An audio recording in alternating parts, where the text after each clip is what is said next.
So basically, almost every human that's on Earth, original self is love, right? So the ego basically kind of transmute that while you're here on Earth just to get by. But at the end of the day, your true self is love, and nobody in this world wants to operate off of hate or anger, right? Or wants to operate as tough all day or cold or heartless, right? Everybody originally wants to be loved or give love and show love, but the ego is what takes that away, and that's what causes a lot of stress in people's lives. It causes people to get in trouble. It causes passive aggressiveness. It causes frightening. It causes all type of scenarios where you are now living to survive on Earth just because you're afraid to be back in that state of love and energy. So the purpose of the ego's death is to get you back into that state and form of being a love, being the representation of love, of self and for others. So once you get back to that, your life becomes easier because now it's like you're not in a survival trait.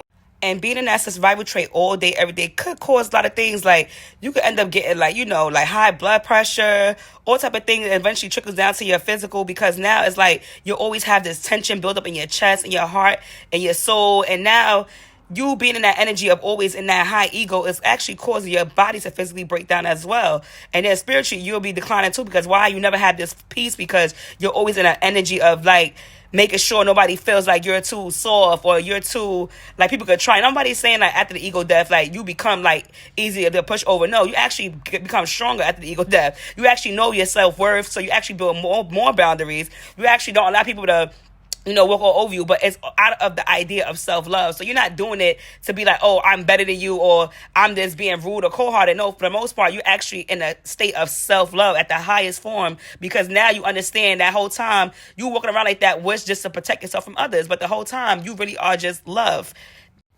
And it also depends on what state of being when you was at during when you had this ego death, because now it could cause an identity crisis, whether if you really believe that ego part of you was really you. So some people could actually really go into like a real deep isolation because they cannot believe that full sense of self was not truly them. So how to get out of it, you just got to take some time just to separate yourself and think and reflect on yourself and realize that whether it's like a title or material things was never really who you were. Those are just things that complement you while you're here on Earth. Those are not who you are, right? So half the time people that have ego death they come out of that state of sensing that, okay, materials make me, like clothes make me, shoes make me, cars make me, home. No.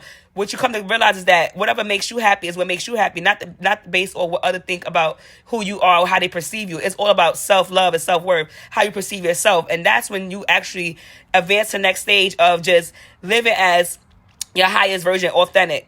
And